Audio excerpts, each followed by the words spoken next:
Good morning, everyone, and welcome to First Things First. I'm Jenna Wolfe. That is Nick Wright. Chris Broussard is joining us this morning. Good morning, Chris. Thanks for spending your holiday week with us here. Great to be here. First Things First. Love having you. I'm glad you're 3 days here, and he's still healthy, so that goes against your theory. It's only his second day here, but I would imagine by day 3 you'll be infected. Factually, once again, I'm incorrect, so once again, I'm on brand. It is the day before the day that we give thanks, and this morning, the gift that keeps on giving. The Dallas Cowboys and the hot seat currently held by one Jason Garrett. Here we go, guys. Cowboys hosting the 8-3 Bills tomorrow. They do so with a 6-5 record, and with Philly nipping at their heels. At this point, only a win could quiet the noise surrounding this Cowboys team. Whether you'd call it a must-win or not, it certainly is for Jason Garrett. Mike Florio says the Cowboys could fire Garrett Friday if they lose to the Bills tomorrow.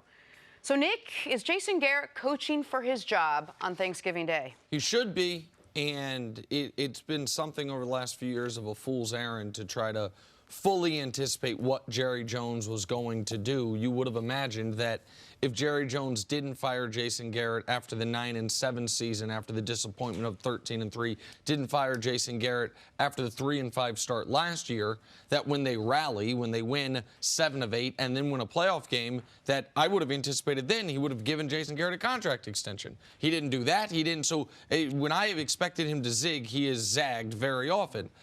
But there would be no reason not to fire Jason Garrett if they lose to another playoff team. They would have played 5 games against teams that would currently qualify for the playoffs. They would be 0-5 in those 5 games. They have been favored in 11 of their 12 games this year. And if they lose, the only game they weren't favored was the Patriot game, they would have 6 wins out of 11 times when Vegas said they were the best option.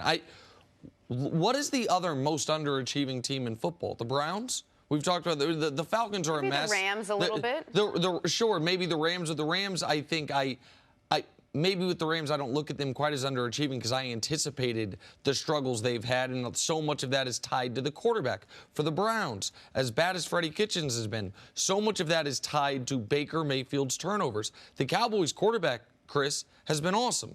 Yet the Rams, who are in distress, have 6 wins. The Browns, who are in distress, have 5 wins. And the Cowboys are sitting there at 6-5 in an easy division with an easy cross-conference division that they're playing in the AFC East, aside from the Patriots. And yet they are still there just barely treading water. So I would fire Jason Garrett. If this had been a regular work week, I would have fired Jason Garrett on Monday 2 days ago. You can't do that when they play on a Thursday.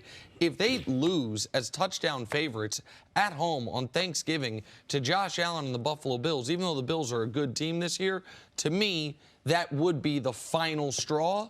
But Jerry seems to have different math on what that straw is going to be. Because of so many of the things you said, in addition to that being his relationship with Jerry Jones. We know he loves Jason Garrett, and he's been so patient with him, as you alluded to, over the last 10 years. I have been in the camp that there's no way he'll make a change during the season. But now the evidence is mounting that he will. Because, number one, his criticism, which he doubled down on yesterday, Jerry Jones' criticism of Jason Garrett, that's the first time ever he's come out publicly and been so critical of Garrett during his coaching tenure. We know Troy Aikman was critical on the national broadcast. Aikman, of course, a Cowboys hero. And not that I put too much into what Dez Bryant tweets and says, but yesterday, Dez Bryant tweeted that Jason Garrett needs to do a better job of relating to the black players on the team. Now, what I'm going to say about that is my guess. I don't know for sure, but I'm assuming Dez Bryant is in touch with players in that locker room. Of course. So that's not just coming out of thin air. I think there's something. He said he's not racist. He's not accusing him of that. He just can't relate to those players. So all of these things come together. Then you mentioned Buffalo. I think Buffalo's the worst 8 or 7 or 9 win team in the league. They beaten one good team, Tennessee. And Tennessee, that's when they were struggling. Yep. So if you lose to Buffalo, I think Jerry will be like, look, the season is essentially over anyway. We may make the playoffs because Philadelphia is so bad, But if we get there, we're not going to do anything. We can't beat winning teams. So I think he would go ahead and make the change. And look, it probably would be Chris Richard. You mentioned him yesterday, the defensive coordinator. Richard is fiery, and he's known as a great competitor. That is like the opposite of Jason Garrett. And usually that's what you want when you bring in an interim or you bring in a new coach, somebody that's the direct opposite of what was failing. So I actually think you might be able to feel like, okay, Richard's going to fire these guys up, get them going, and let's see if we can make a run. Guys tend to play hard for an interim coach. Not the Cowboys aren't playing hard, if for no other reason than they know if the interim coach were to somehow get the head coaching job, most of the players stay in place. You bring in a brand new head coach, there's going to be much more roster turnover. Do you think this would be a different conversation if it wasn't Chris Richard, if it was someone who was more of a viable candidate to be a head coach next year? Would we be having a different conversation? Or is some of the hesitation on whether you move Jason Garrett midseason because there isn't a viable guy that's going to step in and perhaps be a difference maker? They do have Rod Marinelli there, who's been an NFL head coach, even though he was an unsuccessful NFL head coach. I think it is less about who the interim would be and more about playing your final domino for this season. You don't want this season to be a total failure. It is even if, and I know Coach Mangini made the point yesterday, they've won 3 out of 5 division titles. That doesn't matter to me much at all, because this year's team, winning them in the past might matter, but for this season, scraping into the playoffs at 9-7 because Philadelphia is so disappointing is a massive underachievement. Like, all 9-win seasons are not created equal. Buffalo, you mentioned, already's had a successful season. Like, Buffalo's, they've only made the playoffs, I think, once since the Music City Miracle. If they can get to 9 or 10 wins with this roster, that is a hell of a year for them. Yeah. For the Cowboys, when Dak is playing better than I ever thought he could, when you had the momentum from the end of last season, said, oh, once Amari got here, look how good we are, to be a team that does not have a single quality win on their resume, that to me is a massive underachievement. And if coaching matters in this league, what else can we blame it on? Like, the defense has not been top 5, but it's been good. Zeke has not been top 3, but he's been good. Dak is playing the best football of his career. So who else is left? And you can't blame it on Jerry and Stephen Jones. They have acquired quality talent, and they paid, maybe overpaid, to keep some of that talent for this season. And you said it's about the expectation. All the money he spent in the offseason, Ezekiel Elliott, Lyle Collins, and Jalen Smith. Yes. And Jerry Jones came into this expecting to compete for and maybe win a Super Bowl. Yes. That was the expectation. Not to just make the playoffs. And look, and Richard, he is viewed as a future head coach. The interesting thing would be if you bring in Chris Richard. Now, if he does just a fabulous job, I mean, maybe he's your guy. But I also think they got eyes on Lincoln Riley and others. And what if Richard gets them to the conference championship? Are you kind of in a tough situation where do you keep him or do you go out and get the Lincoln Riley or somebody like that? Listen, the name that I'm going to throw out there is Greg Roman. I think what you see, Dak is not Lamar by any stretch, but Dak is an effective runner and a particularly effective red zone runner, and that is something they have not been able to unlock the way they should be able to. I think you could use a little bit of what Greg Roman has done with Lamar, not as much, and make the team and help Dak take a further step next season. But there's 4 coaches in football current coaches who have coached at least 50 games and never been to a conference championship game. Adam Gase, he's already been fired once, is probably on his way out of another place. Pat Shurmur, he's already been fired once, probably on his way out of another place. The only 2 coaches on that list to never be fired and have coached at least 50 games is Bill O'Brien with 91 wins, maybe the worst coach in football, and Jason Garrett with 147 games. 91 games for Bill O'Brien, not wins. 147 games coached. Only 4 have coached even 50 without making it to a conference championship game. He's had his opportunity. No doubt. They have been more than patient with him. He can't complain at all if they fire him. No shot. No shot. Back here, first things first. There we are. Make sure you get your Thanksgiving started with us tomorrow. It's going to be a great show. Joined by special guest Jay Glazer, Kerr Menefee, Jimmy Johnson will all be here. Nick and I will probably stop by at some point. It's going to be a lot of fun. Join us tomorrow morning on First Things First. All right, we'll get to Kawhi in a second, but first, Nuggets and Wizards and Will Barton doing the 360 spin before dropping the dime to Nikola Jokic for the layup. That's nasty. Oh, that's nice. Jokic, I think that's as high as he can jump, but that is a nice play right there. Look at you. Will Barton is a really nice player off the bench. Yeah. Isn't he? Nuggets got a really good roster. Underappreciated. Good game, Clippers and Mavericks. Luka Doncic driving, somehow finding the cut, and Dwight Powell for the easy slam. There he is. I mean, speak for yourself on good game, Jenna. I'm guessing you didn't bet the Mavericks in the second half the way I did. Listen, guys. Did you? In the second half, down 16. You have no respect for the Clippers. It's not that they were down 16. I thought they could have cut it to single digits. Absolutely none. It was Luka.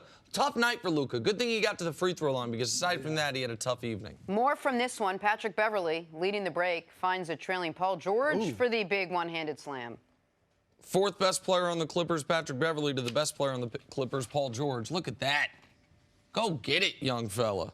Paul George is, last year, even though he was third in the MVP race, underappreciated. Yes. And this year, there's understandably so much hype around Kawhi because of how last season ended. Right. Paul George is sensational, man. No question. Sensational. And I might put Beverly fifth behind Montrezl Harrell. Oh, okay. Might. Okay. Lou Williams third. Chris makes a list. Go ahead. Let's stick with this game. Both teams riding a 5-game win streak. Both teams at full strength as Kawhi Leonard and Paul George not only played but outplayed Luka Doncic. The Claw and PG-13 combining for 54 points. Clippers win 114-99. They're now 4-0 when their two stars are on the court together. Nick, are the Clippers the biggest threat to the Lakers to win the title, or does that depend on when the two stars are on the court together? Well, listen, of course, they're no threat if Kawhi something happens to Kawhi and he's not around for the playoffs. But let's just assume relative health in the postseason. No, I don't believe they're the biggest threat. I think Milwaukee presents a very unique challenge. I think Milwaukee's the one team in the league could play the Clippers in a series or play the Lakers in a series, pardon me, and say, we got the best guy, you don't, because that's how good Giannis is, and I think Giannis continuing to ascend, and I think the Rockets, because of the variance of three-pointer, could present a unique challenge. The reason that I do not buy into the Clippers the way everyone else does. Now, again, I think... You got to make in the playoffs. Of course, yeah, of course. Listen, I think they are one of the 6 best teams in basketball. That's what I will say about the Clippers. I would not be shocked if they make the Western Conference Finals. But I also would not be shocked if they end up in that 4-5 matchup in the first round and get bounced. I think the Clippers, because of what they are going to do load managing with Kawhi, their path to the NBA Finals is going to be much more difficult than it's going to be for the Los Angeles Lakers. And let's just assume, for the sake of this discussion, that at some point in the playoffs they play each other. I think they have an enormous issue in this regard. The Clippers' identity, Chris, is supposed to be, we were told it's going to be, the best defensive team in basketball. Right. You have 3 of the top 5 perimeter defenders in the sport in Paul George, Kawhi, and Patrick Beverley. That's great, and that's important, and I give them all the credit in the world for that. They do not have a rim defender. And having a perimeter defender, great perimeter defenders, does not do much for you in regards to Anthony Davis. And in LeBron's career, the only guys in the postseason who have given him any type of trouble are big men at the rim. Agreed. I mean, we have seen him play Paul George and Kawhi Leonard and Andre Iguodala, these great perimeter defenders in the postseason, and they might be a pain in the butt, but LeBron still averages 30. He still is dominant in those series. And so the one thing that has been LeBron's kryptonite, if you will, is a big man waiting for him at the rim. The Clippers... Even a Roy Hibbert. Roy Hibbert was the biggest factor in the one series against the Pacers where LeBron struggled a bit, not Paul George. And so the Clippers don't have that. And to me, what's really interesting about these two teams is, aside from Andre Iguodala, probably goes to one of them, neither one of them have bullets to shoot at the trade deadline because they shot them all to get Paul George and to get Anthony Davis. So these rosters are going to be mostly, aside from buyout guys, as presently constituted. The lack of a big man defender in regards to Anthony Davis and LeBron James, to me, is a reason that I don't think the Clippers present the biggest challenge to the Lakers. As somebody who picked the Lakers to win it, I agree with a lot of what you said, and I like what you said. And you know how this business is. I'm not thinking as a fan. I'm thinking as a guy that wants his pick to be right. As analysts, that's what we want, right? So I want the Lakers to win it. But the Clippers scare me to no end. I mean, and I don't, Milwaukee, I don't think can beat the Lakers. You're right. Giannis might end up being the best player on the floor in that series, but there's no second guy. But why do the Clippers scare you to no end? One, you talked about the defense, and you're right. At the rim, I disagree with you. I think they do have the pieces. They have enough depth where if they wanted to go out and they're not getting a superstar big man, but they could get a rangy 7-footer at the rim who might be able to, deter LeBron at the rim. But beyond that, number one, let's start here. Kawhi Leonard. He doesn't lose. I mean, Kawhi Leonard, he's number one all time. 200 or more games played in NBA history has the highest winning percentage ever. 7.738, 73.8%. Yep. Second is Magic Johnson. Okay, the last time we saw Kawhi Leonard lose in a playoff series was 2017, and in that series, they had the Golden State Warriors. He was on San Antonio. Had the Golden State Warriors of Kevin Durant and Steph Curry down 23 points. It had been 25 when he got hurt with the ankle injury. Yep. Now, I've always said not only would the Warriors have come back to win that series, but they would have come back and won that game. But now, after watching Kawhi since then, I mean, this guy is a winner. And last year, what he did in Toronto, nobody expected that, okay? And now they're 11-2 when he's on the floor. They have the best. I know they don't have the best record as far as wins and losses, but they have the most impressive record in the league so far. They've beaten Houston, Toronto, the Lakers, Dallas. I mean, they've beaten all of the bigwigs for the most part. And when Kawhi, and remember, defensively, I don't know if you're looking at the numbers, and they're not as high as you would think. They're ninth in defense. Yep. But remember, Paul George just came back. Kawhi Leonard sits out every third or fourth game. So when they have their full complement of players, I think their defense is tenacious. You got the coach, obviously, in Doc Rivers. And here's another thing, Nick. The Lakers have got to match the Clippers' hunger. The Clippers are some dogs.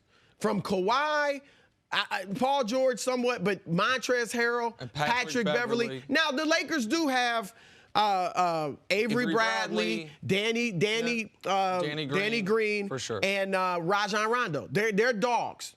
But they have got to show me that they can match the Clippers' hunger. And that's what I want to see. And again, I picked the Lakers, but I'm telling you, the Clippers scare me, and nobody else in the league scares me for the Lakers. But listen to what you both said. When Kawhi is in the game, if they're at full strength, both of you are throwing these caveats out there and having this conversation. There's no guarantee. We're not even sure how healthy he is, so how deep into the playoffs he's going to go. We're not even sure how many games he and Paul George are going to play together. They're 4-0 when the two play together. When the two play together, if he's healthy enough to be like, you have to factor that in, don't you? To me, the reason I'm not factoring it into this specific discussion is if Kawhi's not in the series, they got no shot. Right. But where I will factor it in is here. He is going to miss games throughout the year, and their record is going to suffer because of it. And how tired, how much work are you going to have to put forth in late April and early May to get through a tougher series than you otherwise should have to play when the Lakers are sweeping the Timberwolves and you're in a 6 or 7 game battle with Utah or with Denver or with Houston or whomever you play if you do fall in that 4-5 matchup. And one point that I do want to pick nits with yours, because I hear this all the time, and it's correct. Kawhi Leonard is the highest winning percentage in the history of basketball. I think it's very important, and I'm glad you mentioned who's second highest is. It's Magic Johnson. What do those two guys have in common? Drafted to all-time teams with all-time players already there. It's a little misleading because the best players ever typically go to teams that were terrible right when they got there. Right? So, I mean, the Bulls were awful when and it took Michael a couple years to build it up. It took LeBron a couple years to build it up. Kawhi goes to Duncan Spurs. Magic goes to Kareem's Lakers. And because of that, they don't have the 32-50 rookie season that ruins their career win percentage in this regard. Kawhi is a winner. Kawhi is an excellent player. But the other question I do have is, in the postseason, are they going to be asking Kawhi to guard LeBron? Because I don't know that they are. I watched them play Houston. They asked Patrick Beverley to guard James Harden. You try to put Patrick Beverley on LeBron James, you are drawing dead. It's not 2011. It's not JJ Barea. I think he'll be on him a little bit. And I think that is a terrible. LeBron has learned in the last decade he will take him to the block and he will ruin it. But here's what the Clippers will do. Kawhi will be on him at times. Paul George will be on him at times. Mo Harkless will be on him at times. And Beverly here and there. I don't think Beverly will have a steady diet of LeBron.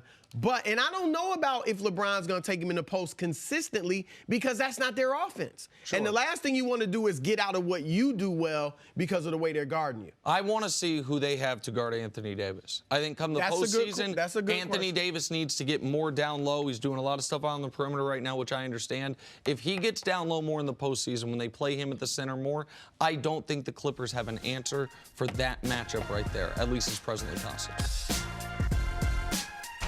Kick your Thanksgiving morning off on Fox. Khalil Mack and the Bears take on the Lions in an NFC North Division battle. All starts with a special 2-hour pregame show live from New York, starting at 10:30 a.m. Eastern on Fox and the Fox Sports app.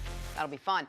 Time now for us to go viral. Hasn't been the best season for Von Miller and the Broncos. That doesn't mean, though, the former Super Bowl MVP cannot have a little fun. Check out Von in the snow in the parking lot of the Broncos facility. I don't get it. What's the deal with men needing to show off that they could catch a cold and walk around at a stadium without a shirt on? These are a handful of men you're talking about. You will never catch me out there doing like that. I don't know about Nick. At these games. No way I'm going out there like that. That spell Broncos across their bare chest. I lived in Syracuse. Called alcohol. Yeah. Oh, right. Well, and I don't think he's been drinking. But listen, I went to Syracuse for four years. Yeah. About I lived 175 inches. Hell no, man. Yeah, but he's, he's... What? Go ahead. Go ahead, Jenna. A little slighter. You're not going to have the girth to protect you. You think it's a fat guy or a strong guy thing? I think it's a fat guy thing. Von Miller ain't no fat guy. Strong guy. Let me say. He's got a little more meat on him to keep him warm. I think it's a dumb guy thing. I think it's a dumb guy thing. I'm with you on that. I mean, you're right what about are you out there? And by the way, I get why the drunk guy at the Bills game with the beer belly does it. Von Miller, you got nothing to prove, man. Everybody knows how tough you are. Look at this, though. Go ahead, Jenna. Here we go. Stories to start your morning, brought to you by the unexpected energy of ExxonMobil. Stephen F. Austin, stunning #1 ranked Duke last night with an overtime steal, coast-to-coast buzzer-beating layup. Duke's first non-conference home loss since the year 2000, Nick. How big of a win was this? All right, so Stephen F. Austin's a program that's been a legitimate NCAA program, made the tournament a bunch of times recently. It's the biggest upset point spread-wise by 15 years, in the last 15 years in the NCAA.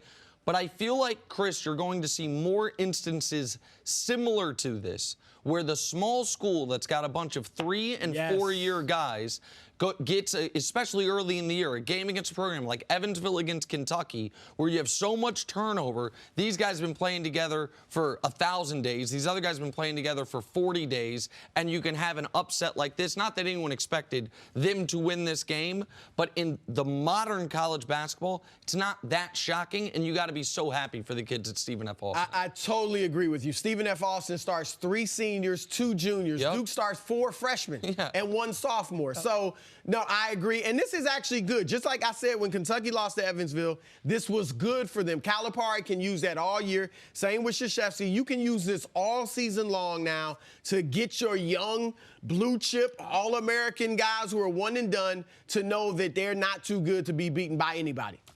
All right, on to the pros. Anthony Davis makes his return to New Orleans tonight with his new team as the Pelicans playing host to the Lakers. The Brow called it the game of the year for him. Nick, what do you expect from AD in his return tonight? Oh, I think AD is going to give him some buckets now. AD hasn't had a monster game since that 40-20 game early in the season. Listen, the money I lost betting on the Mavs in the second half last night will be won back betting on the Lakers against the Thunder against the Pelicans this evening. I think LeBron will make it as the point guard. First and foremost priority, get Anthony Davis involved early and often and silence that crowd, similar to LeBron when he was in Miami, what they did when they went back to Cleveland when he was getting booed early on. Nick, I'm going to shock you. I don't like this quote from Anthony Davis. Oh. Game of the year against the 6-11 Pelicans? No, the game of the year is the Clippers. The game of the year is the Rockets, Milwaukee, Toronto.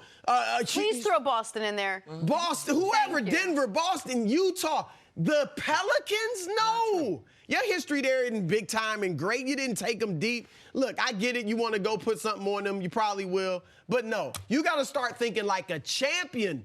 Well, you got to do this first. He'll get those other. Come on. You know you I agree love with it, me inside. Broussard. He agrees with me inside. I love it. I'm with you, AD. It's about chips, baby. All right, well, they can't win it yet. He's in It's LA Thanksgiving, now. man. He's in LA Let him now. have it. Go ahead. Moving on to some football. NFL, Tom Brady's Patriots 10-1. No denying TB12 season has been a bit underwhelming. Many wondering if Brady still has that it factor in year 20. But one anonymous NFL exec says coaches better make sure their players aren't sleeping on Tom. Went on to say this: you'd better not tell them you're going to go in there and kick Brady's expletive because he's not what he used to be. Don't be fooled. This guy is completely deadly in 2 minutes of either the half, 4 minute select times when they can really move the ball. Nick, you're shaking your head. Folks at home are soon going to see it. You buying the claim that Brady can still be completely deadly when he needs to be?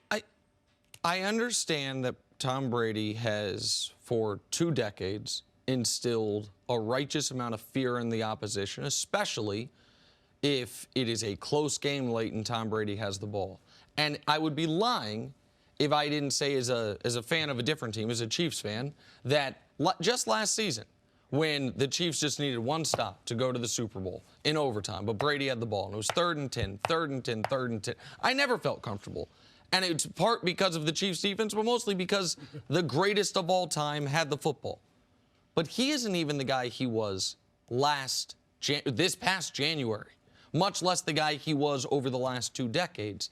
What Tom Brady is going to do and what he does better to this day than just about any quarterback in football this side of Russell Wilson, he will not make the critical mistake. He understands time, score, situation, strengths of the team, and so he gets that how good the defense is, what a tactical advantage they have, and that if he plays a clean game, they are going to be not impossible, but nearly impossible to beat, especially against inferior competition.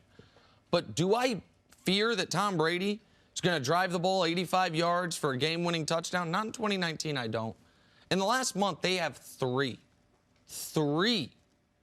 drives that were not on a short field for a touchdown. Less than one a game, they've been able to take a regular drive, kick off, touchback, drive it down the field. Good punt, drive it down the field. They couldn't do that at all against the Cowboys. They did it once against Philadelphia. They did it 0 times, pardon me, once against Philadelphia, very beginning of the second half. And this idea that he can do it late in games but is choosing not to early in games is an absurdity. If Tom Brady were able to execute an 11-play, 72-yard touchdown drive with regularity, he would do it with regularity because it's what they want to do every time they touch the football. And by the way, Pat fans, I think, are starting to acknowledge it. What this team is this year as opposed to even just 1 or certainly 2 years ago when he was league MVP. Nick, I am so with this anonymous executive. I totally agree with what he said. And you're right. Brady's numbers are down across the board from last year. And last year's weren't spectacular. Nope. They were very good, not spectacular. They're down in every category. However, there was a time last season, there were 2 times, in fact, when we could have looked at it and said, Tom Brady's done, and many did say he's done. He had a 5-game stretch in the middle of the season where he had 4 touchdowns in 5 games. Yep. 2 of those games, no touchdowns. 2 of the last 3 games last season, he had a total 2 touchdowns and 3 interceptions. All right, he had 126 yards in a game. I think it was their second to the last game against Buffalo. So there was no reason. He did come on with a big game in the last game of the season.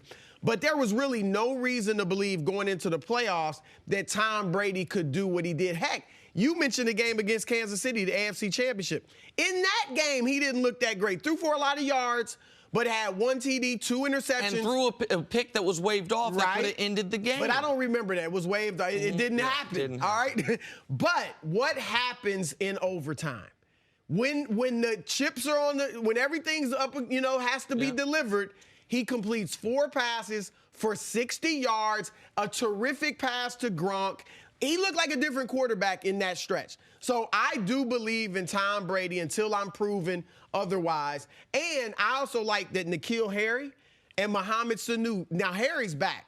And I'm not saying he's, Randy Moss or anything. He's not a deep threat, but he is at least a legitimately good wide receiver, okay? And then Sanu will be back for the playoffs if he doesn't get hurt again. And so I think have more weapons. Yes, so I do agree with this executive wholeheartedly. Nick, a couple weeks ago, the Patriots were playing the Cowboys. You had the Cowboys beating the Patriots. When the Patriots were playing the Eagles, correct. right. The next week or 2 weeks later, you had the Patriots beating the Cowboys. Is that correct? No. I got everything wrong. My point is, one week you believed that the Patriots were going to lose, and then the next week you believed, you know what, forget it. Same division they're playing, Patriots are going to win. Because somehow in the deep, dark bottom of your heart, you still sort of know that at the end of the day, the Patriots are 10-1 for a reason. They're going to pull it out. Their defense and their coaching staff. But aren't we to a point where you want to see it before you'll believe it? Where until they lose, they're going to keep winning? No, but Don't we owe them that? Hold on a second. These are different questions. The question of, do you still fear the Patriots? Of course. Do you think the Patriots can win the Super Bowl? I'm not picking them right now, but of course they can. But do I think it's going to be because Tom Brady has one more or two more or three more all-time Pantheon moments down 4, 2.5 minutes left, bad weather, drive? No, I don't. I have seen no evidence that at 42 years old he can do it. And what we have Was there much evidence last year, though? Last year he was only 1 year removed from his MVP campaign. Last year he was a top 10 quarterback. He was bad in comparison to other Tom Brady years. Can we show the numbers quickly? This year he's bad in comparison to just quarterbacks. The yards per attempt are abysmal. The passer rating is awful. Worse than 3 guys who have been benched and 1 guy in Daniel Jones who's a rookie finding his way through things. And the weapons do matter. You know what I mean? Like the fact that the Mohamed Sanu, they are eagerly awaiting his return, speaks to their dearth of weapons. And by the way, Tom Brady didn't play no great game in the Super Bowl. You mentioned that in the AFC Championship game, he had the amazing drive despite the turnovers. In the Super Bowl, the defense won that game. The Rams scored 3 points. Brady made 1 great play to Gronk to lead to the 1 touchdown. But it is this, and there's no shade on Brady. He's done it. He's having the greatest age 42 season ever because nobody has age 42 seasons. But no, I don't see this coming. And the only reason we would see it coming is because of you're almost conditioned to say, well, Brady will pull it out. Manning won a Super Bowl, Jenna, in 2015. He didn't. Not because of better Manning. than Manning at that point. He's much better than Manning, but they didn't win because of Manning. Right. They won because of the defense. All right, let's move on to the Eagles now. When Philadelphia gave Carson Wentz a 4-year, $128 million extension back in June, there was no question Wentz was the quarterback of their future. Fast forward to the end of November, with the Eagles sitting at 5-6 and on the verge of missing the playoffs, and the Carson conversation has changed. Just ask former Eagle Michael Vick. He will fail in Philadelphia. I think, just the bar has been set so high, by Nick Foles. And regardless of when he came in, he did what he did. They won the Super Bowl. Now, it's a ceiling that's been set. And along with Carson Wentz's character, which sometimes has been questioned, by his team, by his teammates, and the public, it just makes it difficult for him. So I think he's just fighting an uphill battle continuously, week in and week out, to win, to be a good teammate. It's a lot. Michael Vick opening up big time. Yes. Is Vick right, Chris, that Wentz will fail in Philadelphia? Look, I'm not saying Carson Wentz won't have some good individual seasons however long he's in Philadelphia. But overall, I do agree with Vick because anything but winning a Super Bowl is failure. That's the problem. Nick Foles has set this bar with the same team where it is Super Bowl or bust. What other quarterback in the league has those expectations? Even though Lamar Jackson doesn't have. He didn't get them there. Last year, they didn't get to the Super Bowl, but they were struggling, about to miss the playoffs until Foles comes along. He was 11-2. He looked great that year, but still, Foles is the one that did it in the playoffs and all that. He beat Tom Brady. So I think because the bar is so high, I mean, Lamar Jackson, as great as he's playing, he doesn't have to win the Super Bowl this year. Patrick Mahomes doesn't have to win the Super Bowl this year, maybe even next year. Tom Brady's won enough where he doesn't Rodgers might be the only other one. Okay, that's a good one. Because he's 35 years old, he might be Right. the only other one that you say, man, if they don't win it this year, when are they going to win it? But and that's a good one. But even with Rodgers, his legacy is set. Like he's already an all-time great. Wentz has this giant, board on his back, and he's got to carry it. So that's tough. Secondly, again, I said it with Dez Bryant. This is Michael Vick. Former Philadelphia Eagle. First, he's Michael Vick. He can call anybody in the league and get him on the phone. Now he's on television, so guys know he's talking.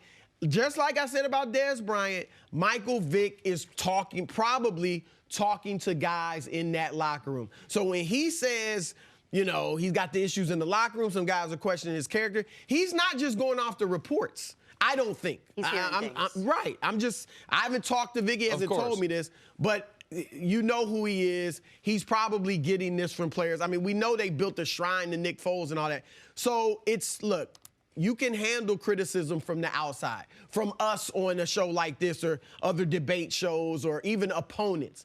When it's in your own locker room, when you don't know that the guy you're next to in the locker room, the guy that's smiling, that you're joking with at lunch, may have been the one talking about you in the newspapers. That can be tough, and I think that's why Carson Wentz, his mechanics aren't what they used to be. Some of the throws he's missing, running backs in the flat, where he's just throwing it way over their head. He seems like he's in his own head. Right, that's a mental thing. Go ahead, I'm sorry. No, and I was just saying, I think all of this is coming together to really take Carson Wentz apart. Listen, I think that he is in a historically unique position because of what happened with Foles. Because all of a sudden it is, well, why can't you win a Super Bowl? A backup quarterback did with these same guys. Right. I get it. And I can't think of a good, it would have been, if after Kurt Warner won that Super Bowl, they went back to Trent Green in St. Louis, it would have been like, hey, you know what I mean? Now go do it. Anything short of it's a failure. Obviously, Kurt Warner was so sensational, that was never going to happen. And so I get that we don't have a good historical example to say how he can do this, but I'm still not out entirely on Wentz. I still think Carson Wentz can be successful in Philadelphia. I still think Carson Wentz can have a Donovan McNabb type of career in Philadelphia. But would that be enough? Well, that's what's so if it truly is you must win the Super Bowl or you're a failure, then the smart money would be on that he will fail. But if it is, you have to get back to the guy we saw you in year 2 and part of year 3, or you're a failure, I think he can do that. Now, there's so many other elements that go into winning a Super Bowl, and I do think that Carson Wentz has to look himself hard in the mirror and say, we could have beaten Seattle with all the injuries, with what was going on the right side of our offensive line, with our lack of weapons at wide receiver, if I just didn't turn the ball over. He was pressing. He wasn't what I said about Brady, that Brady's not going to kill you. Carson didn't recognize this was a game our defense is playing great, that Seattle seems a little lethargic from going cross country. I need to just take care of the football. He needs to get better. But when I look at that quarterback draft class, right, Dak clearly has distinguished himself, and I can't believe I'm saying this, but it's clear he's the best of those 3 guys, of Dak, Carson, and Goff. I do not think Goff can turn this thing around. I don't. I think Carson Wentz can. And so what is failure? If it is, do I think Carson Wentz will win? Am I saying right now he'll win a Super Bowl in Philadelphia? Probably not. It wouldn't shock me if he does. It's not failure if they get to the conference championship. If they are Philadelphia, the fans there are never going to accept him unless he wins the Super Bowl, because they already did it. But I guess the point is this, though. Foles brought them their first ever title. And so if that is, you can either look at it as you have to match up to that, or that's a city that has loved other quarterbacks that didn't win a championship. Like, I know they turned on Donovan at the end, but throughout his career, they didn't turn on him immediately after draft day, of course. And so, listen, I still think Carson Wentz can do it, even though he's given us very, very little evidence so far this year. Back here, first things first, make sure you get your Thanksgiving started with us tomorrow morning. We'll be joined by special guests Jay Glazer, Kurt Menefee, Jimmy Johnson. Should be a fun morning. Lots to talk about. So please join us. All right, on to the NBA now. When the Portland Trailblazers signed Carmelo Anthony, many wondered if the 17-year vet had anything left in the tank or if this was just a charity case to give Melo one last hurrah. But after one 25-point performance, Melo wants to make one thing clear, saying, quote, "This ain't a damn farewell tour. My love for the game don't stop. I don't know where this farewell tour thing came from. I've never talked about a farewell tour. I know what I can do and I believe in myself. And when a farewell tour comes, it comes. But ain't no retiring in my mind. I believe in what I have left." Nick, what was your reaction to what Melo had to say? Oh, man. Yeah. This bummed me out. Full disclosure, I love Carmelo Anthony. I love him. Not only Syracuse. I tend to root for the way Jenna tends to root for backup quarterbacks. I root for guys that I think are honestly, that Jenna roots for the underdog, and I root for guys who I think are treated unfair or who the narrative is misconstrued in the national media. I have no reason to root for Dwight Howard, but I seem to be always rooting for Dwight Howard even prior to him coming to the Lakers because I feel like the folks in positions like this have totally not even misconstrued, misrepresented what he accomplished and who he was. I feel the same way about Melo. That because he wasn't able to get the Knicks over the hump and because he wasn't LeBron James and he wasn't even Dwayne Wade, people act like, you know what I mean? In reality, he actually hurt teams he was on. You know, the advanced analytics tell you that his inefficient, stop it. And so I want Carmelo Anthony to have a graceful exit to the league because I think he deserves it. I think a player of his caliber deserves it. One of the best scorers of this era deserves it. No doubt. But the thing that has been the stumbling block for Melo ever since he left New York is being honest with himself and maybe people around him being honest with him about, even for great players, what this phase of your career looks like if you are fortunate enough to have this phase of your career. Most guys never make it to year 17. Great players never make it to year 17. And so for Melo, after one great game, to start talking like, I'm about to show you guys I'm still Melo, that to me is going to lead to bad outcomes. If Dwight had bad outcomes on the court. Yes, on the court, because Dwight had a surprisingly effective start of the season with the Lakers. Right. And if he was like, see, I told you guys, the Dwight you thought you were getting 5 years ago in LA, you're getting now, I'd say all the alarms would be going off. Right. Because you have to understand where you are, who you are, and what your role is. And for Melo, that's tough. I thought a year in exile, an unfair year in exile, would have done him good mentally in that regard if he got this chance. This comment right here concerns me enormously that he still thinks it's year 11. And it ain't year 11, it's year 17. Yeah, I tend to agree with you. And Jenna, you mentioned, was it a charity case when they signed him or was it, something else? It was neither. It wasn't a charity case because they need him to come in there and help them. Obviously, they're struggling. But it also wasn't, okay, we got a big three with Melo, Damian Lillard, and C.J. McCollum. It's somewhere in between. And Melo has to look in the mirror and say, hold on, I've played 4 games. I'm shooting 39% from the field. We're 1-3 in the 4 games I've played. 2 of the losses are Cleveland and New Orleans, 2 bad teams. And this win, this 25-8 I put up, was against the Bulls. So don't start talking like you're the old Melo. That's what's kept him out of the league. I've been saying it ever since he's been out of the league, Nick. He is still better than, I've said, 65% of the players in the league. If you just think better is, most guys can't go out there and put up that type of night. Okay? He can still do that. He can still score. There's no doubt. But teams have not wanted him because will he accept that role of being a 15-point scorer off the bench or knowing you're not the old Melo. And that's why Allen Iverson had the early exit.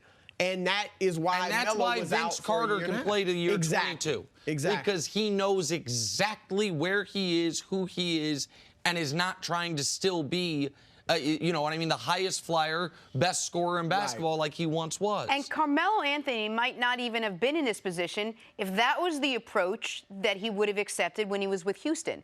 Okay, my role will be to come off the bench. I don't have to start. I can contribute in any way possible. And he seemed to want to push back or fight and I would that. say even more the stop before Houston, OKC. Maybe Houston in maybe City. was never going to be a fit because of the style they play. But OKC, but you still heard him say that in 1,000%. as well. And this is what I think kills him. And I think this is tough, is that much like Brady and Breeze have made all of us really overestimate how long quarterbacks can play. You've got this class of guys, the 03, 04, 05 draft class, right? So the Melo was 03 along with Wade, Bosh, and LeBron. 04 is Dwight. 05 is Chris Paul. Those are the best 6 guys from those draft classes. Let's look at where they are. Chris Paul is a toxic contract who is still a capable player, but he's 2 draft classes younger than Carmelo Anthony. Dwight Howard, 1 draft class younger than Melo, same age as Melo, or I'm sorry, 2 years younger than Melo actually because he came straight out of high school. He is in the role player bench scorer part of his career. D. Wade is retired. Chris Bosh is retired. The problem is that whole crew is, except for Dwight, they're all LeBron's guys. Right. And they all at one point thought, all right, I'm either as good as him or it's damn close. And LeBron's still the best player in the league. And they're looking around saying, it perverts what they think is realistic. No doubt. As far as at year 17, what should you be? Well, I don't know. When I was 17 years old, I was as good as this guy. When I was 20 years old, I damn near won Rookie of the Year over this guy. When we were 24 years old, we were both first-team All-NBA. He's a league MVP, and I'm not a 20-point per game scorer. Give me a break. I think LeBron still being LeBron, it affects what Melo thinks is realistic. I said this about Melo. Look, you had 16 years. He played longer than Magic, Bird, Michael Jordan. Yes. I mean, you've had a full Danny Ainge career. probably is. Yeah, I mean, guys didn't play that long back in the day. Isaiah Thomas, so he's had a successful career. Look, I said it to begin with. If he averages 13 to 15 points for them and helps them get back in the playoff race, that's a good season. And people, that's the 15 points per game in year 17. That would be great. Here's the full list of guys who have ever done it. 15 points per game.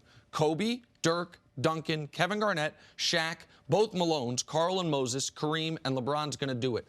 Those are 9 of the greatest 25 players ever. I love Melo. He ain't no 25 greatest players ever. So 10 points per game, knowing his role on the team, to me would be a positive return in year 17. But you got to accept that role, and this comment to me concerns me that he's not ready to. Back here on First Things First, we're now joined by former NFL head coach Eric Mancini. Good morning, What up, Coach? Good to see you, What's up, Coach? How are you? Great to see you. All right, Coach, Tom Brady's Patriots are 10-1. There is no denying that his season has been just a tad underwhelming, with many wondering if Brady still has that it factor in year 20. One anonymous NFL exec says coaches better make sure their players aren't sleeping on Tom. You'd better not tell them you are going to go in there and kick Brady's expletive because he's not what he used to be. They said, don't be fooled. This guy's completely deadly in 2 minutes of either half, 4 minute, and select times when they can really move the ball. Nick, you buying the claim that Brady can still be, quote, completely deadly when he needs to be? No, because I'm not buying the claim that he wouldn't activate that as often as possible. Like, you know what they would have rather than been up 1 score against Dallas? Been up 2 scores.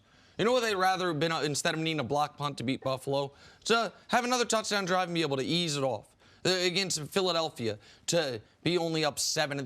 The idea that there is just this nitrous button Brady can push and all of a sudden give them the margin that they need, then he would be activating it earlier. Now, I do believe 2 things. One is, any coach would be an idiot to say about any quarterback to their team, guess what, this guy stinks. We're going to whoop him. Like, I don't think, you tell me if I'm wrong, I don't think that is how you get a team ready to play, is talk about how bad the opposing quarterback is and how easy of a time you're going to have. And secondarily, because of the strength of the Patriots this year, and Brady, this isn't me talking, this is Tom Brady talking during his weekly radio interview. Our strength is our defense, our coaching, and our running game. His job right now, don't screw it up. And that is an enormously important skill, especially come postseason football, especially if you have a defense this good, to not have the back-breaking turnover, to not create the short field for your opposition, to not let the opposing defense score the way the Patriots defense scores so often. I do trust him in that.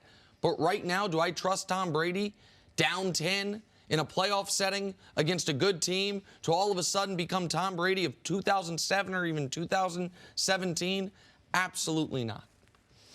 I'm so annoyed by this question. I don't know why I don't know why it took an anonymous executive to explain that Tom Brady is still deadly. I tell you that all the time, and he is. And the idea that Tom Brady's giving someone besides Tom Brady credit for their success, like that's not surprising either. That's what he does. He's always crediting other people for the success that he's had.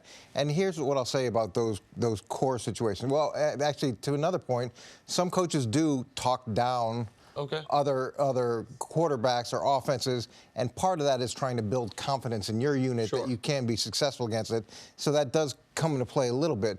But in those crucial situations, I think the difference is it slows down for Tom Brady, where for the defense, especially young guys or guys that you know, deal with pressure differently, everything speeds up. And so disguises tend to not be as disciplined as they were earlier in the game. So in those critical moments, the whole world slows down for him. His heart rate goes down, where defensively it accelerates and they give more information. And he is the best in those situations that I've ever been around, and I'd argue he's the best that anybody's been around. I agree and with I'd that. say he still is. And you saw some of those crucial moments against Dallas when they were driving late in the game, him coming up with big plays. And would he have liked to have him the whole game? Yeah, of course he would. But those moments are different than the rest of the game, and that's why I think he's so special. Yeah, I agree with Coach that there is something special, Nick, in that when your back's against the wall, when it's the clutch time, when it's do or die, some guys do rise to the occasion. One of the other GOATs we saw that with, Muhammad Ali. You look at a lot of his fights. I mean, the fights were bad. He didn't fight well, or during that fight, at times in certain rounds, he didn't fight well. But when it was time to really deliver, and he had to or be embarrassed, he did it. And Tom Brady's similar. I mentioned earlier the Kansas City game in the AFC Championship. Not a great game, but in overtime, he completes 4 passes for 60 yards in that game-winning drive. Last year in the Super Bowl, in the fourth quarter, game's tied at 3. He leads a 5-play, 69-yard drive that Sony Michel ends up with a touchdown. Brady was 4 for 4, 67 yards in that drive. So he had 67 of the 69 yards. So Tom Brady does have that something special where when you absolutely have to deliver, he does it. And I still think, even though his numbers are down, he had moments last year where midway through the season for a 5-game stretch, 2 of the last 3 games last year, he didn't look like Tom Brady. And then in the playoffs, of course, he delivers. So I do think he can still deliver. And I understand the Ali example's a good one. And Ali did, in 79 beat Spinks to win the title for the 3rd time?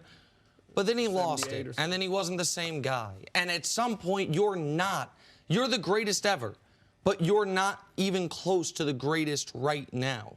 I agree with you. Tom Brady is the greatest, not only quarterback I've ever seen, he is one of the greatest clutch athletes ever.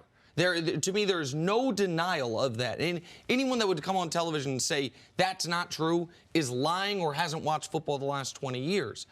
But you can bring up the Chiefs game or in last year's playoff run. What also happened in the Chiefs game was there was a moment where, despite the big halftime lead, the Patriots were down. They were down 4. It looked like the final drive of the game. And Brady threw an interception. That happened. Now, Dee Ford was lined up an inch off sides. They got a reprieve, and he ended up driving them down for the touchdown. And so, but the point that you're making, Coach, that in these biggest moments, he can still go to it.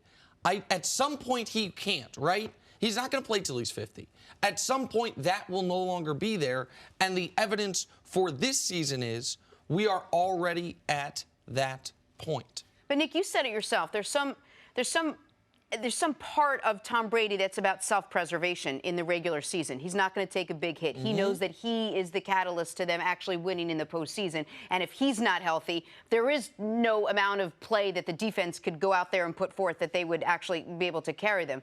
So he'll take a hit, or he'll get rid of the ball, or he won't play up to Tom Brady standards, because maybe when he gets to the postseason, he will stay in the pocket longer and he will take the big hit. And maybe that's when you see the more of the vintage Tom Brady that we're talking about. Is there any truth to that, Coach? Well, look, Tom makes smart decisions, and Peyton Manning made smart decisions. The ability to not take a big hit to get a 6 or 7 yard completion, and that's where so many young quarterbacks are wrong and end up having shorter careers than they should.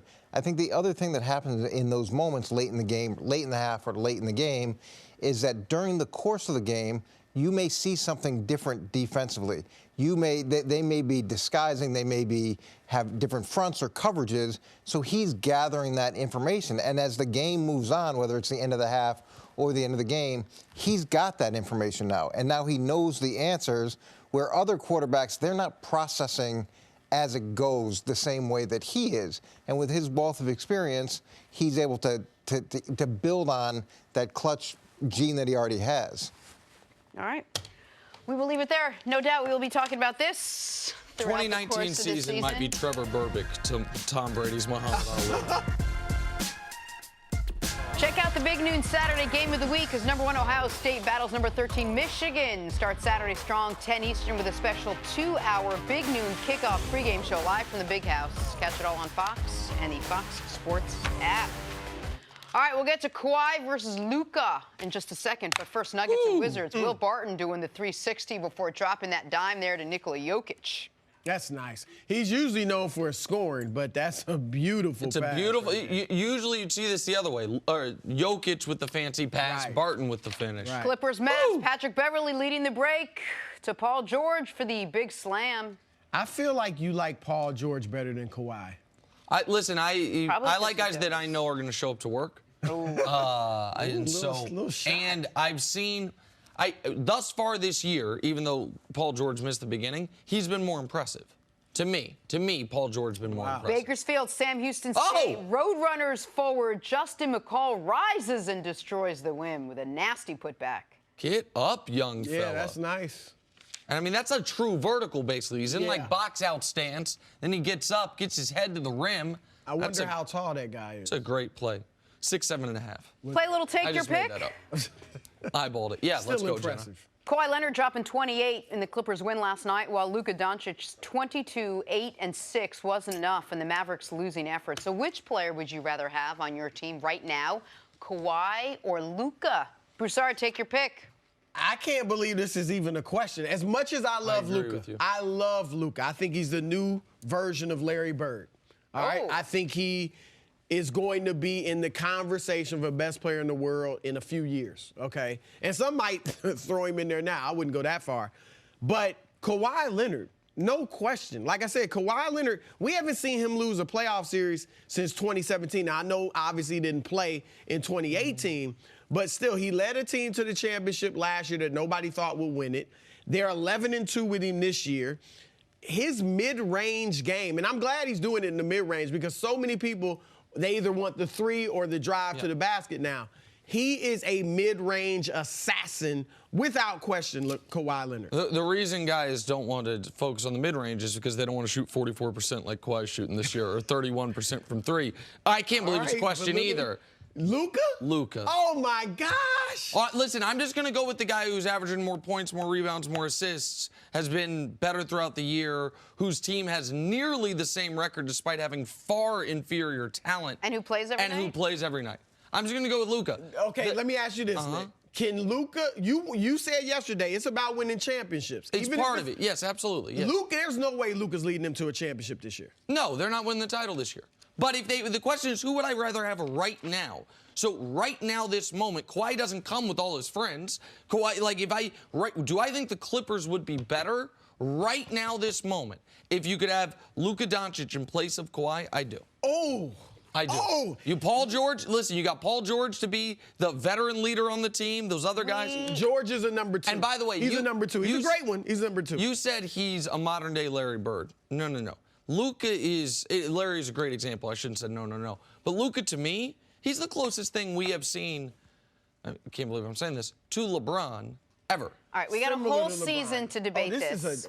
Yeah, this is disrespect for Kawhi. It's not disrespect. Right now, Luka's better. Guys, gentlemen, Lakers and Pelicans will tip off tonight. I was going to call you boys, and I jumped ahead. Tip off tonight for the first time since their monster trade this offseason. So Anthony Davis calling this the game of the year. But which traded player has more to prove tonight, AD or Brandon Ingram? Nick, take your pick. Anthony Davis. Anthony Davis got like a legacy in this league. Anthony Davis is a made man in this league. Anthony Davis scorned these folks in New Orleans, and they're going to be upset with him, and he's got something to prove there. Brandon Ingram didn't want to go to New Orleans. He was traded there. And Brandon Ingram, while he had a very, very nice start to the season, he's having a good year, the best year of his career up to this point. Great year. I don't think people are going to... There's not going to be a Brandon Ingram referendum if he has 8 points tonight. If Anthony Davis no-shows tonight, I think he will be subject of immense criticism. So I say Anthony Davis. I totally say Brandon Ingram. Wow. I don't think Anthony Davis has anything to prove to New Orleans. They know how great he is. They were the ones that got scoring. He left them. Brandon Ingram, like you said, he would love to be an L.A. Laker. He was the number 2 pick in the draft who hasn't lived up to it yet. He has to prove to people, I am that guy. And you said 26.7 rebounds, 4 assists. He's shooting 46% from 3. He is having a great year, but it's on a losing team. So he has to show the Lakers, I'm the one you should have kept. You kept Kuzma, you should have kept me. I think that's really interesting, the Kuzma versus Ingram part of it. That is an interesting wrinkle. All right, moving on. Joel Embiid finished with 0 points on Monday after going 0 for 11 from the floor. He and Ben Simmons will look to bounce back tonight against the Kings. Who's more important for Philly's success this season? Is it Embiid or is it Simmons? Broussard, take your pick. Embiid is their best player. Obviously, if they lose either one of these guys, their chances of getting to the finals are, I think, gone. But I'm going to say Ben Simmons because despite Embiid going scoreless the other night, which is still unfathomable, I think he's going to deliver more consistently than Ben. I don't know what I'm getting night to night from Ben Simmons. Is he going to be aggressive? Is he going to attack the rim? I can't say is he going to take a jumper because probably not. Yep. But I want him at least being aggressive all the time because we saw it last year against Brooklyn in the playoffs. When he wants to come out and be aggressive, even though he doesn't shoot jumpers, he can be incredibly effective. So I want to see that from him. And then the occasional J, because as you brought up, that hurts them in the fourth quarter that he doesn't even take a jump shot. And defenses. I was late to get on this train.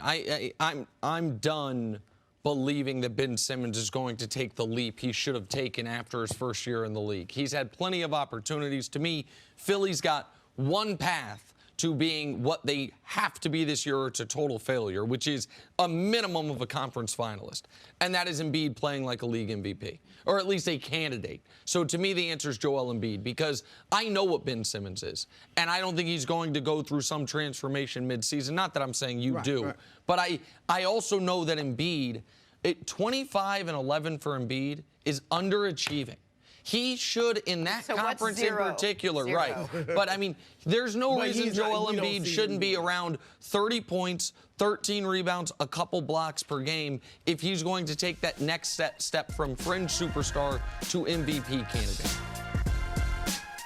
Time now for us to go viral. Lamar Jackson has put on a show with his speed this season. Before he collects an MVP trophy, the honors are starting to roll in. Take a listen to this. 96 speed overall. Congratulations to you, Lamar. The cleat looks good, courtesy of Nike. Look, man, it's an honor and privilege to be in this position, to be able to hand something off to the next generation, man. That means a lot. I know to myself, it means a lot to him. This will forever be legendary, this quote right here. Whoever said it to Lamar, now they're eating those words. Not bad for a running back. And you see the transition from the red to the purple. You know what I mean? Lamar's the modern day new era quarterback, and well deserving of it. Changing of the guard, it's all good, man. You know, all records are made to be broken. The next generation are supposed to be better than us, and got to give credit where credit is due. I say it's your turn now. So people don't totally understand what's going on. Mike Vick, the fastest rated quarterback in Madden history with a 95 speed. Lamar just broke the record with a 96 speed. 04 Vick in Madden, the most unstoppable video game player ever. More so than Bo Jackson in Tecmo Bowl or any of those other ones. Once upon a time, I might have been a top 100 ranked Madden player in the world, but I don't understand. I thought it was players. Yeah. Top. You know, I've never played Once upon a Madden. time. What am I missing? Never played Madden. Unnecessary. That's I thought it's impressive, the players though. get You were the- top 100? Yeah. Okay. Wow. At least in my own mind. Oh. I feel like I impressed was. for a I'm not minute. certain what the official world ranking said, but I feel like I should have been. Now I got 3 kids, I got a wife, I got a couple jobs, I don't get to play as much anymore. But if Lamar is at 96 overall speed, I still buy it every year. I want to try out a game with him. You ever played in television? In television? It used to be great. Nah, man. Go get it to a in vintage television, store. you're aging to yourself, a vintage bro. store and People get don't it. know this. Chris Broussard just looks amazing. He old, y'all. Like, check. I'm 40-ish. 40-ish. 40-ish. I don't He get- lying. He lying. He's old. He Time for lying. Ish, scores that's a to big start your ish. morning. It's a big ish. Brought to you by the Unexpected Just Energy of looks ExxonMobil. Stephen F. Austin stunned #1 ranked Duke last night with an overtime steal. Coast-to-coast buzzer-beating layup. Duke's first non-conference home loss since the year 2000. Nick, how big of a win was this? Oh, it's obviously an enormous win. It's the biggest point spread upset in 15 years in college basketball. But speaking of age, you're going to see this in college basketball now because you've got a senior-laden team in Stephen F. Austin, similar to what Evansville beats Kentucky. Why? Those guys have been playing together for 1,000 days, and they're playing a team that's been playing together for 30 days. And so that's how upsets like this can happen in the one-and-done era where the top programs have such turnover. And these mid-majors, and Stephen F. Austin's been a very competitive team for a number of years now, they have a core group of guys who get to grow and learn together. Great point, Nick. I totally agree. Look, Stephen F. Austin, 3 senior starters, 2 junior starters. Duke started 4 freshmen and 1 sophomore. But look, just like John Calipari when Kentucky got beat by Evansville a few weeks ago, Krzyzewski can use this. Inside, he should be smiling. Because now, all throughout the year, when you blue chippers, one-and-doners get cocky, and you won 10 straight, now you think you're world beaters, he can always point to Stephen F. Austin. Yeah. That's going to help. Listen, you mentioned Coach K. Can't get to the Final Four with Zion. Can't beat Stephen F. Austin. Maybe he's lost his touch. Who knows? That's what some people are saying. Little subtle, I'm just kidding. daggers. I'm just kidding. I got Subtle nothing daggers. against Coach K. I'm just kidding. Clippers took down the Mavs last night. The Claw and PG-13 combining for 54 points. They've won 6 in a row and are now 4-0 when their 2 stars are on the court together. Nick, are the Clippers the biggest threat to the Lakers to win the title this year? Nah. Unless they acquire a legitimate rim defender, rim protector, I need to know, as great as their perimeter defense is going to be, and as great as Kawhi is when he chooses to play, and as great as Paul George is at all times, how are they going to slow down LeBron or Anthony Davis? No perimeter defender ever has given LeBron James trouble. That's not what gives him trouble. Roy Hibbert types, as you mentioned earlier, Broussard, that's what's given him a little bit of trouble. And Anthony Davis is a big man. So Montrezl Harrell, I love him. And I watched him in Houston and watched him come up into the league.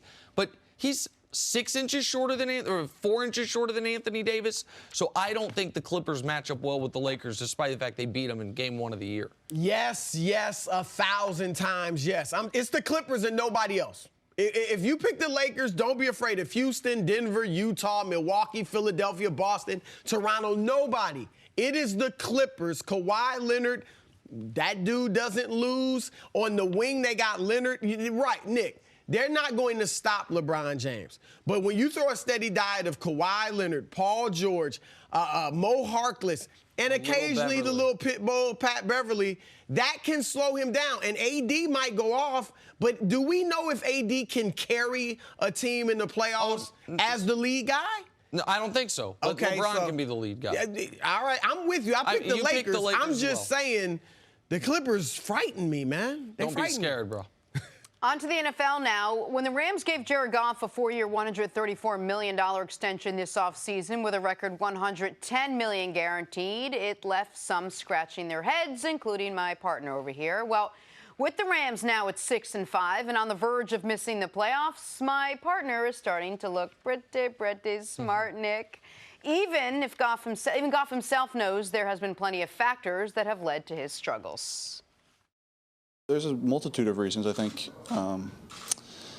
games have been dictated certain ways, and then there's been throws that I've missed, and there's been guys, you know, that we've done some, you know, bad things. It's a million things. I think I don't really try not to look at the numbers because I know that's misleading, and there's games where, you know, I look back on this year where I didn't feel very good after, and my numbers were good. And there's games that I look back that my numbers were not good, and I felt good about how I played, and so I try not to let that dictate how I feel. But you know, I don't know if I can nail down one thing for you. I think there's just a bunch of things. He nailed down quite a couple right there. But Nick, how much has Goff's big contract set back the Rams? Here's the devastating part for the Los Angeles Rams, the defending NFC champions. This contract hasn't set them back at all yet. This contract doesn't really kick in as far as on the cap until next year. And this team's not very good this year. It's not all Jared Goff's fault. I think we talk about Goff, we talk about Gurley, we talk about McVay. Les Snead, the GM, good-looking young GM taking Los Angeles by storm, he's the one who decided in the midst of a 3-game losing streak to trade for Jalen Ramsey, to continue to push even further all in on this season. He's the one that decided with 2 years left on Jared Goff's contracts, got to pay him right now. Got to get ahead of the Dak Prescott money. We already are behind the Carson Wentz money. You didn't have to do that. They paid Gurley early when they didn't have to, but in fairness, I supported that. I don't think anyone knew he was going to have an arthritic knee. They decided, instead of following what the Patriots did, which is trade for Brandon Cooks, get a year out of him cheap, and then trade him away, they traded for him and then gave him a rich new contract. You had to pay Aaron Donald. There's no problem with that. But the Goff contract is going to be the anchor that draws them to mediocrity with no picks to get away from it. The single biggest cap hit in football next year, Chris, for the 32nd rated quarterback in football next year. It's devastating, and it's not even hitting them yet. It won't hit them until 2020. Yeah, look, I can't disagree with the things you said. Between Aaron Donald, Jalen Ramsey, Brandon Cooks, Ty Gurley, and Goff, that'll take up $109 million on the cap. All right, so 55% of the cap. Right. I mean, it doesn't look bright going forward. However, I am not all off of Jared Goff. I know he's been bad this year, but there are reasons. One, the offensive line has not been what it was in the past, okay? Two, Todd Gurley's demise. I mean, I always thought Gurley was the engine that made that team go. Obviously, he was a great running back. He was great in the passing game, but he set up the play action. And that's what McVay's offense thrived on with Jared Goff. Now, I'm looking at Sean McVay because this is your team, all right? And I don't think Goff, while he's not worth the money he got, I do think he's a quarterback you can win with. Sean McVay was undressed by Bill Belichick in the Super Bowl. Now, everybody's taking a page from that book, and his offense isn't that innovative and successful anymore. It's up to McVay, just like when he went in there for Jeff Fisher, and he created something that made Goff special.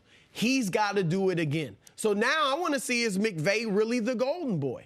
And if he is, I think this team, you get the offensive line together, I think they can still be a team that makes the playoffs in the future, here and there. They may not win a Super Bowl, but I don't think they fall completely off the map and are horrible. Here's what kills them. You look at that division next year, okay? You have Seattle, who's never bad. You have San Francisco, who is built to last if they just get average quarterback play. And Arizona, if you believe in Kyler Murray, they are only going to get better. They have the very real possibility of having the highest paid quarterback in football, who is the worst quarterback in his own division. And you mentioned McVay. Goff's first 27 games with McVay, they're 21-6. He has 55 touchdowns and 13 picks. Since then, they're 11-8. He has 18 touchdowns and 28 interceptions. And I don't begrudge anyone for making money, ever. Everyone make as much money as they possibly can. But in a hard-capped sport, the money matters an enormous amount. It's not baseball, where it's just how much your owner wants to pay.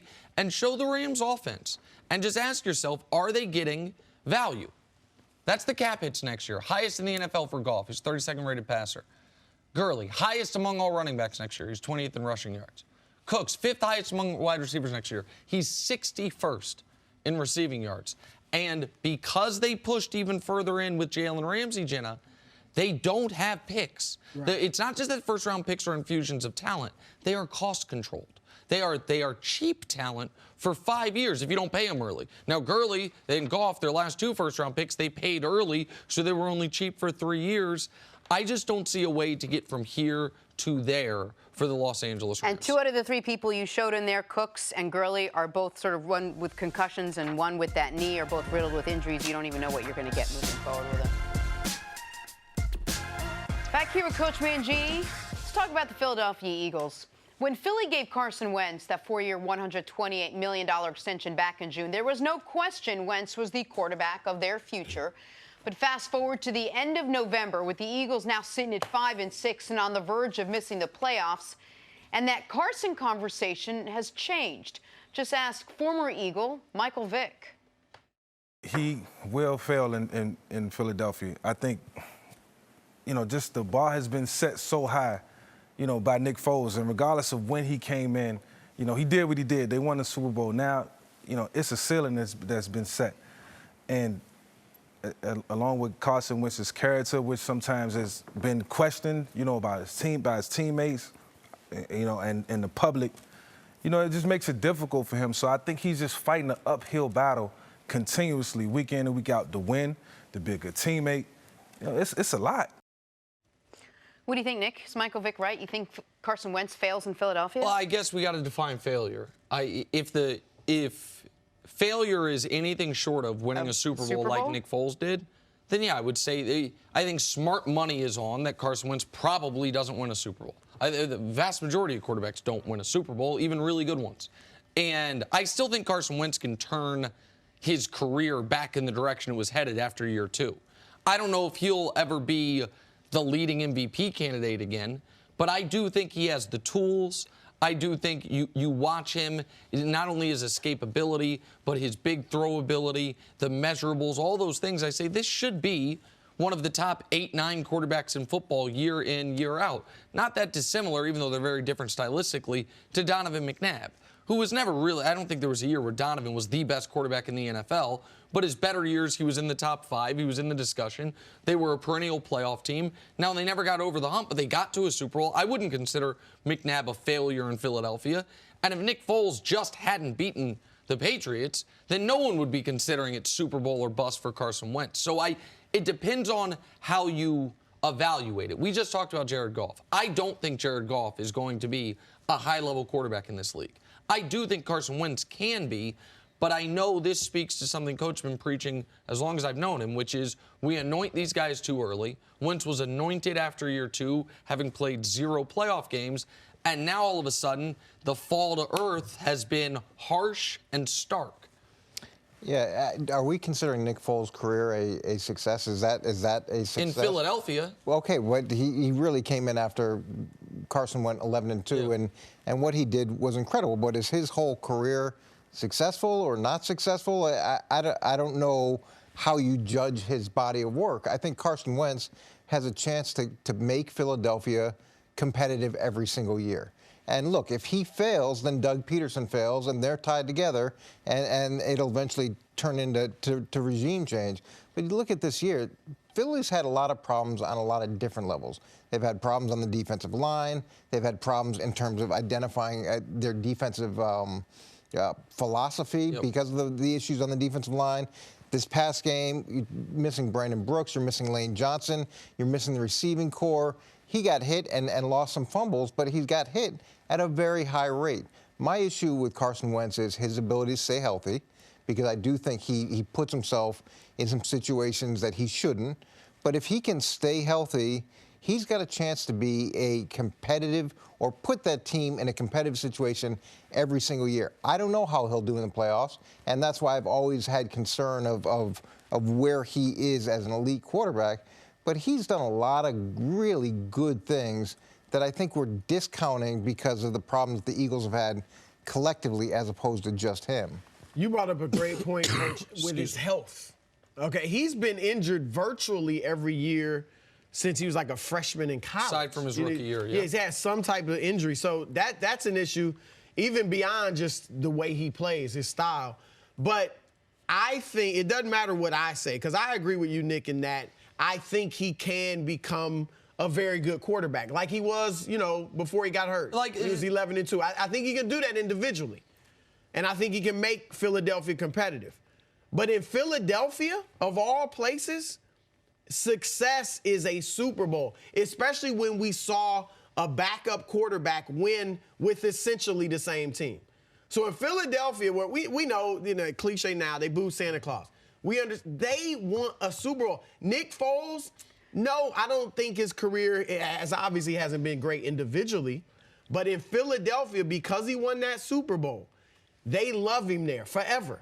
And I think Carson Wentz, particularly because it's with the same team, unless he wins a Super Bowl, he's going to be viewed as a failure there in Philadelphia. And very few players, I can't think of one who has those expectations on them. Maybe, as you said, Aaron Rodgers, but Aaron Rodgers has been so great individually, already won a Super Bowl, that his legacy is set. Wentz's is not. So I tend to agree with Mike. I guess my question would be this. If Carson Wentz has Phillip Rivers' career, are we calling? I don't think Phillip Rivers is a failure. He's never beaten the Patriots, never once. They've never been to a Super Bowl, never once. I think Phillip Rivers has had a hell of a career. I think he has lived up to his top 5 draft pick status. I think all those things are definitely true. He's one of the greatest players in the history of his franchise. You coached against Rivers. I see the look on your face. I don't know if you're disagreeing or agreeing with me. I don't think.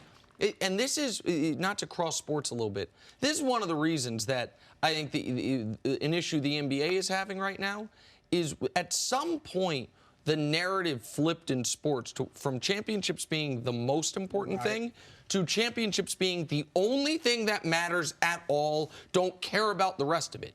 And I don't like that.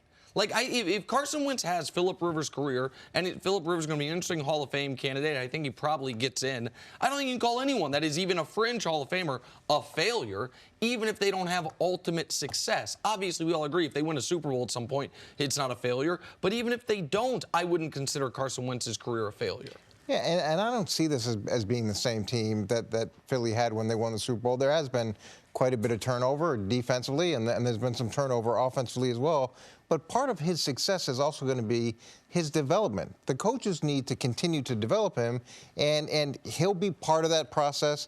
But it's a group effort, and winning a championship isn't just a function of how the quarterback plays. It goes a long way, but as we talked about with Tom Brady, he has complementary aspects to it that really help him, that put him in a position to maximize his abilities as well. But you know how the narrative goes. It's on the quarterback. Yeah.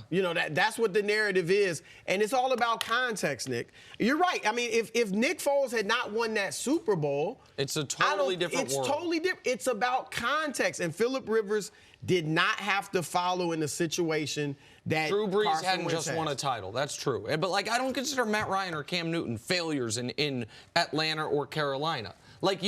Matt Stafford, you could say, has been disappointing overall in Detroit. Even though he's got really good numbers, #1 overall pick of the draft, never even been to the second or to the conference championship game. Winning has to be a part of it. But it can't be, especially when Dan Brady's winning 1 out of 3 Super Bowls. There's not a lot of Super Bowls to go around for everybody. Thank you for listening to the First Things First podcast. Remember, leave us a review and tell us what you think. Subscribe to the podcast on Apple Podcasts and catch us on FS1 Monday through Friday, 6:30 a.m. Eastern. For Chris Carter and Nick Wright, I'm Jenna Wolfe. So long, everybody.